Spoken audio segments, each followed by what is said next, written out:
яғни есепте мынандай болу керек. Сен алдын ала біліп тұруың керексің.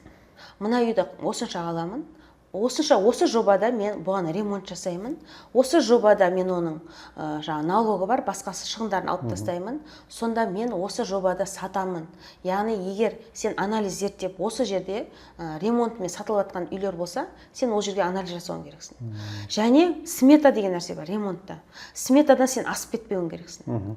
Сен қызығып ананы алып, қымбатын алып, немесе арзанын алып жүруге де болмайды. Бұл жерде ортасын сақтап отыруың керексің әрқашан. Яғни басынан бастап жоспарлау керек. Уақытында, жаңағы қаржысында, иә. Сосын сол белгі бір рамкадан шығып кетуге болмайды. Болмайды, шығып кетуге. Егер сен рамкадан шығып кететін болсаң, жаңа эмоцияға беріліп, қымбат ремонт, немесе эмоцияға беріліп, дұрыс емес үй алып қойсаң, немесе эмоцияға беріліп, дұрыс саталмай қалсаң, кейде болады.